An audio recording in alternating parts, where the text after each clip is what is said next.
मोनशा खातीर मोनशा मोदलो वर्त्या देवान निवडलेलो. मोनशा नावान देवा मुखार देवा नावान मोनशा मुखार उबो रावच्याक सदा तयार तो याज्ञिक आमचो. अशा प्रकारचं एक कोंकणी गीत आहे की परमेश्वर माणसामधूनच माणसाला निवडत असतो. माणसाच्या नावाने देवासमोर आणि देवाच्या नावाने माणसासमोर उभा राहण्यासाठी तयार असतो तो आमचा याजक. अशा प्रकारचं ते कोंकणी गीत आहे. ख्रिस्ताठाई माझ्या प्रिय बंधू भगिनीनो, ती माझी आई आहे.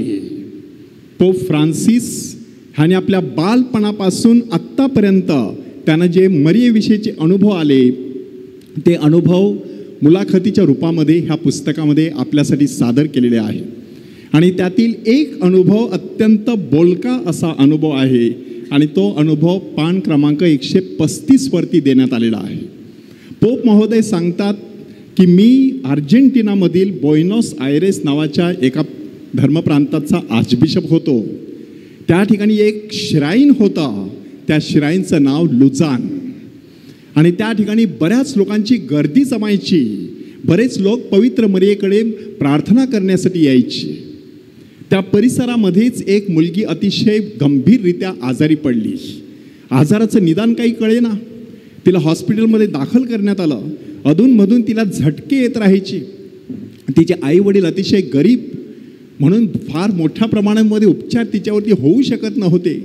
तेव्हा डॉक्टरांनी देखील हात टेकले आणि सांगितलं, ह्या मुलीला तुम्ही घरी घेऊन जा, कारण ही मुलगी काही आता बरी होणारी नाही. तिचा जो काही आयुष्याचा प्रवास असेल तो तिला करू द्या आणि ह्या जगातून निघून जाऊ द्या. परंतु तिचे वडील मात्र श्रद्धाळू होते. त्यांनी लुझान येथील तीर्थस्थळाविषयी श्राईनविषयी ऐकलेलं होतं. त्यांनी ठरवलं की त्या ठिकाणी जायचं, माऊलीला आपलं घराणं सांगायचं. त्याने बस पकडली भर दुपारी आणि तो निघून गेला लुझान येथील श्राईनच्या दिशेने. परंतु तिकडे पोहोचेपर्यंत संध्याकाळ झालेली आणि म्हणूनच त्या श्राईनचे दरवाजे आणि बाहेरचा गेट देखील बंद झालेला. परंतु ह्या माणसाने हार मानली नाही. तो त्या गेट समोर तसाच उभा राहून संपूर्ण रात्रभर फक्त प्रार्थना प्रार्थना आणि प्रार्थनाच करत राहिला की हे पवित्र मरिये माझ्या मुलीला स्पर्श कर, माझ्या मुलीला बरं कर. संपूर्ण रात्रभर किती वेळ तो तिथे होता ह्याचं त्याला भान नव्हतं. सकाळ झाली तसा परत निघाला, हॉस्पिटलमध्ये येऊन पोहोचला. त्या ठिकाणी त्याच्यासाठी एक आनंदाची बातमी थांबलेली. त्याची पत्नी त्याला सांगत आहे की डॉक्टर सांगत आहेत आम्हाला काही कळत नाही की ही मुलगी मरणासन्न अवस्थेमध्ये, आम्ही सर्वांनी आशा सोडून दिलेली, तिचा ताप आता निघून गेलेला आहे, ती 4 चौघासारखी अगदी चांगली दिसत आहे, ती नक्कीच बरी होणार आहे. आठवड्याभरामध्ये त्या मुलीला डिस्चार्ज देण्यात आला. हा सगळा अनुभव सांगत असताना अलेक्झांडर आव्हिमेलो जे पोप महोदयांचे सेक्रेटरी ती मुलाखत घेत होते, ते म्हणतात की पोप महोदयांचा कंठ दाटून आलेला, त्यांच्या शब्दामध्ये सद्गदितपणा आलेला, एक प्रकारचा ओलावा निर्माण झालेला. आणि त्यांनी त्याच ओलाव्याने शब्द उच्चारले, होय माऊली गरिबांचं ऐकून घेते.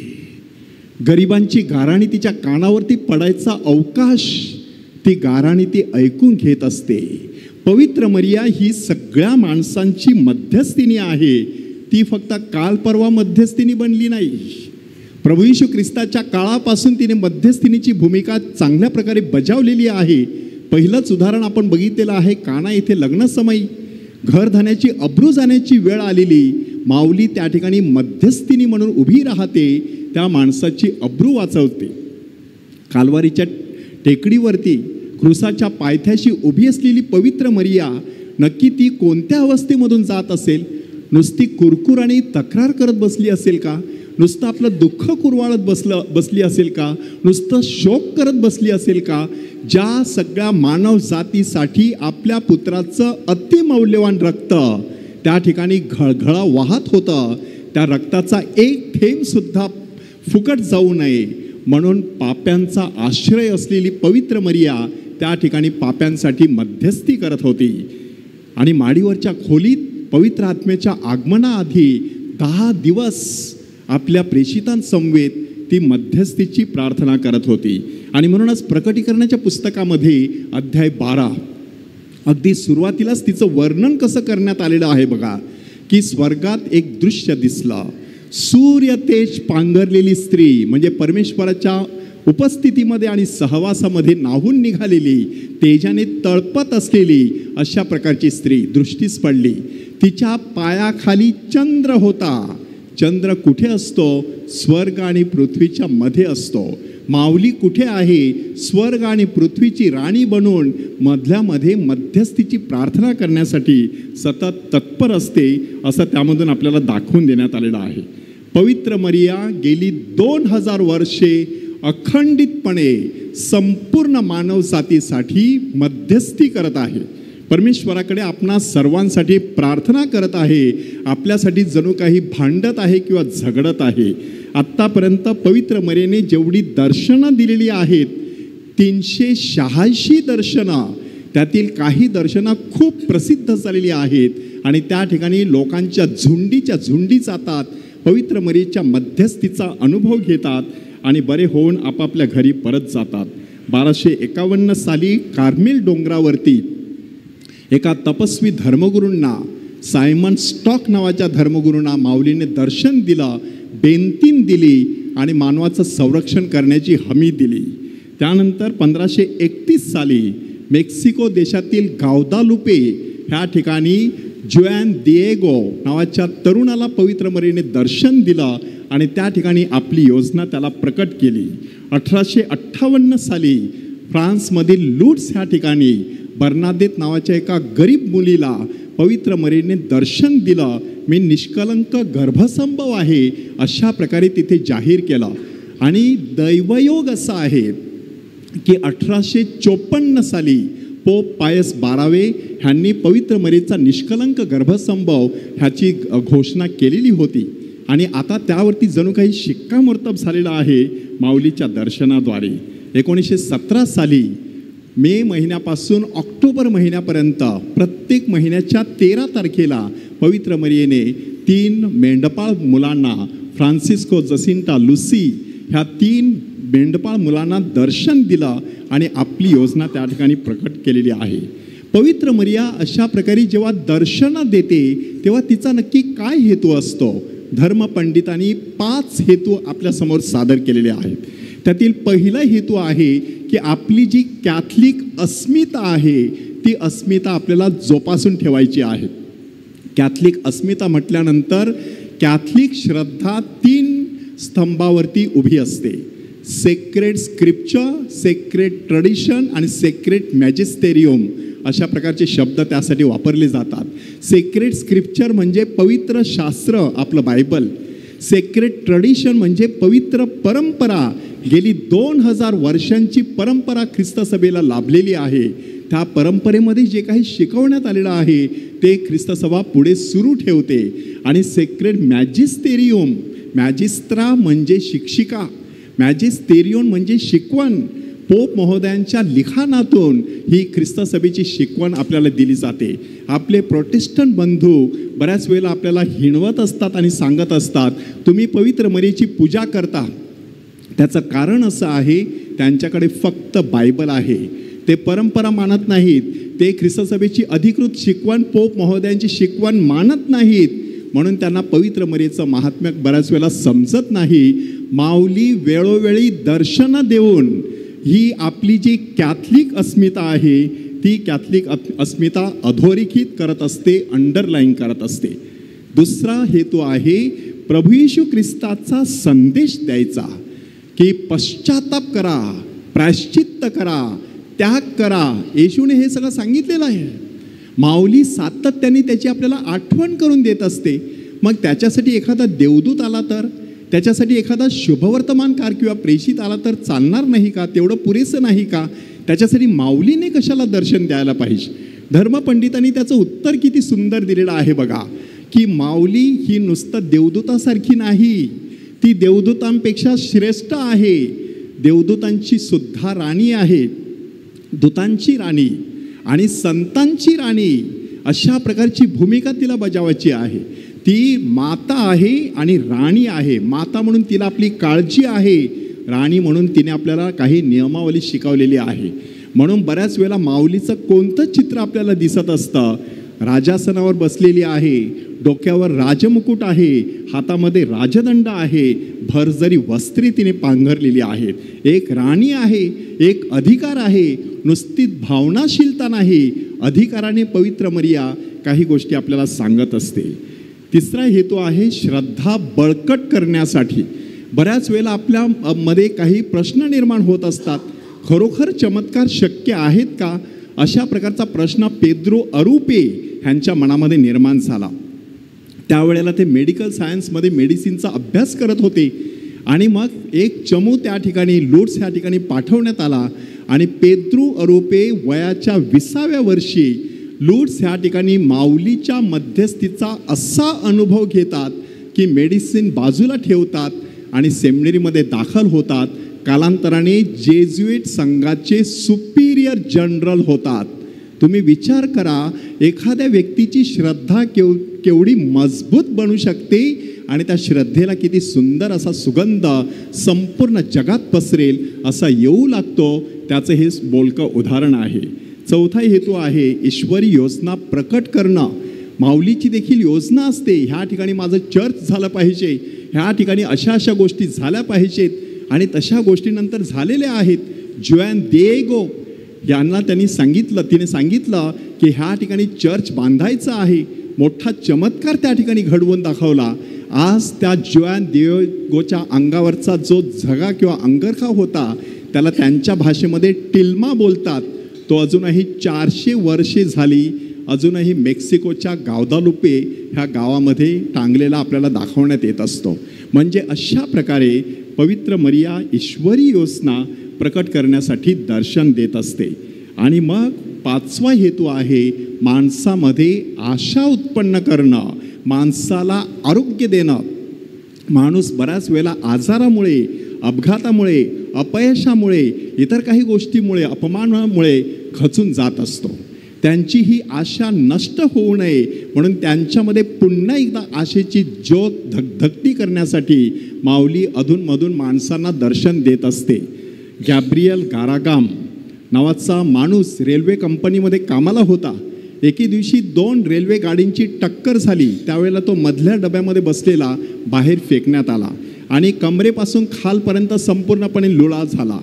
हळूहळू खंगत गेला. त्याला तोंडाने देखील अन्न घेणं शक्य होत नव्हतं. गळ्याजवळ एक छोटंसं भोग करण्यात आलं. तिथून नळीतून त्याला अन्न आणि पाणी देण्यात आलं. अशा प्रकारची त्याची अवस्था होती. आता आपलं जीवन संपलेलं आहे, कधीतरी एक दिवस आपल्याला शेवटचा श्वास घ्यायचा आहे, अशा प्रकारे तो दिवस मोजत होता. त्याची आई श्रद्धाळू होती, मावशी सिस्टर होती.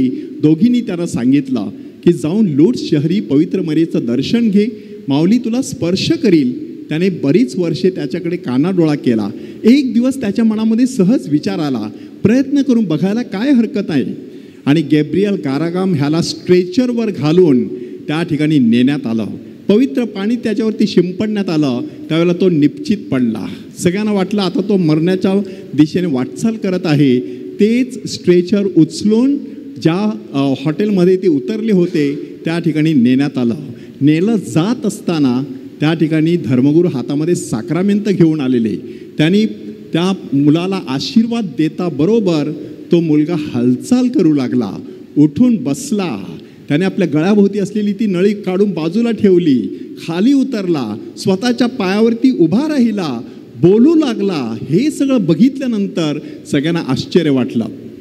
आणि त्यानंतर त्याने साक्ष दिलेली आहे, त्या रात्री मी माझ्या स्वतःच्या हाताने आणि स्वतःच्या तोंडाने जेवू शकलेलो आहे. तुम्ही विचार करा, संपूर्णपणे निश्चित पडलेला, मरणासन्न अशा अवस्थेमध्ये असलेला लूट्स ह्या ठिकाणी जातो, माऊलीचं दर्शन घेतो, नवीन जीवन जगायला सुरुवात करतो. 50 वर्षे लूट्स शहरामध्ये तो राहिला आणि आल्या गेल्या सगळ्या लोकांची त्याने त्या ठिकाणी सेवा केली. हा एक फार मोठा अनुभव आपल्याला देण्यात आलेला आहे.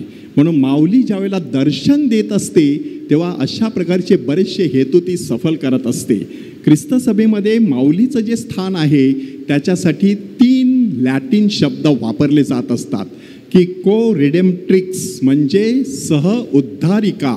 जसा प्रभू येशू ख्रिस्त उद्धारकर्ता किंवा तारणकर्ता आहे, तशी पवित्र मरिया सह उद्धारिका आहे, असा एक शब्द प्रचलित करण्यात आलेला. परंतु ख्रिस्त सभेने नंतर खूप विचार केला की अशा प्रकारे जर विचार केला तर आपण ख्रिस्ताला आणि पवित्र मरियेला एकाच पातळीवरती ठेवत आहोत.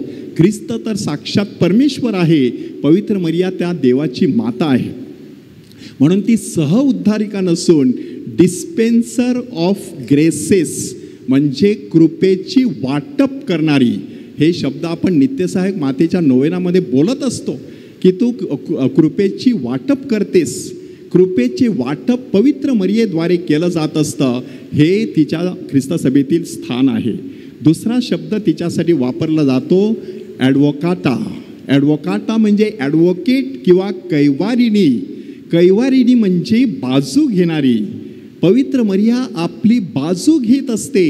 परमेश्वराच्या समोर उभी राहून आपल्या पापांची क्षमा मिळवण्यासाठी पाप्यांचा आश्रय असलेली ही पवित्र मरिया प्रेमाने आपल्याला तिच्या पदराखाली घेत असते ॲडव्होकेट बनवून. आणि त्यानंतर सगळ्यात महत्त्वाचा शब्द आहे मीडियाट्रिक्स. मीडियाट्रिक्स म्हणजे मध्यस्थिनी.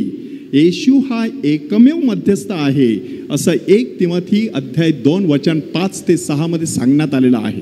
परंतु माऊली ज्या वेळेला मध्यस्थी करत असते तेव्हा येशूच्या त्या भूमिकेमध्ये ती शिरत असते, त्याच्याशी एकरूप होत असते. म्हणून ख्रिस्ती व्यक्तीने अशा प्रकारे माऊलीच्या मध्यस्थीचा अनुभव घेतल्यानंतर 3 गोष्टी करण्याची गरज आहे.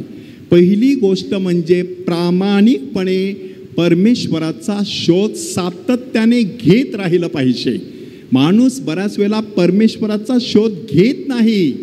सुखासाठी वेगवेगळ्या गोष्टींचा शोध घेत असतो, वेगवेगळ्या व्यक्तींचा शोध घेत असतो, वेगवेगळ्या अन्न पदार्थांचा शोध घेत राहतो, वेगवेगळी सहलीची ठिकाणं शोधत राहतो आणि त्याच्यामध्ये त्याला सुख आहे असं त्याला वाटू लागतं.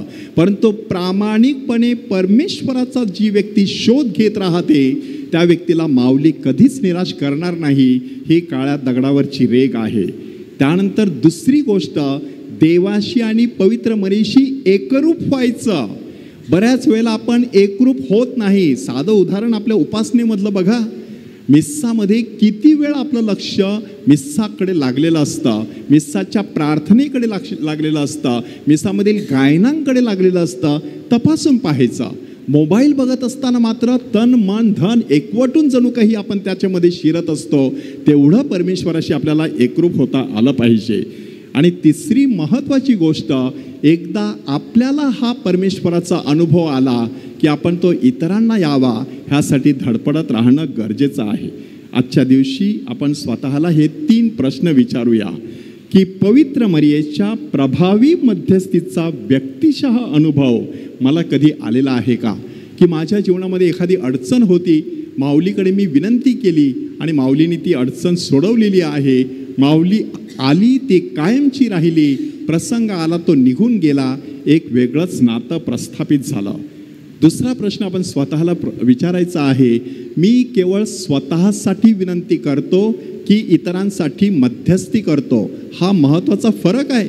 विनंती आपण स्वतःसाठी करू शकतो आणि मध्यस्थी इतरांसाठी. दोघांच्या मध्ये परमेश्वर आणि ती व्यक्ती ह्याच्यामध्ये आपण उभे असतो. आणि तिसरा प्रश्न आपण स्वतःला विचारायचा आहे, मध्यस्थीच्या प्रार्थनेला माझ्या जीवनामध्ये काही स्थान आहे का? म्हणजे आपण जी मध्यस्थी करत असतो त्याच्यामध्ये परमेश्वराकडे प्रार्थना करत असतो इतरांकरिता. परुषी आणि जकातदार ह्यांचा दाखला आपल्याला देण्यात आलेला आहे. तो परुषी स्वतःसाठी प्रार्थना करतो, स्वतःच टिमकी वाजवत आहे. आणि तो बिचारा जकातदार स्वतःविषयी सांगत आहे, परंतु काय सांगत आहे? मज पाप्यावर दया कर. आणि मग मात्र येशू सांगत आहे, तो नीतिमान ठरून आपल्या घरी गेला. घरी गेला म्हणजे त्याने काय केलं असेल? एक नवीन जीवन जगायला त्यांनी सुरुवात केली असावी. त्याला त्याच्या पापाची जाणीव झालेली आहे. इतरांसाठी मध्यस्थी करणं हे देखील एक पवित्र कर्तव्य आहे. माऊलीने ते अखंडितपणे सुरू ठेवलेलं आहे. आपल्याला देखील ते सतत चालू ठेवता यावं म्हणून पवित्र मरियेकडे विशेष प्रार्थना करूया.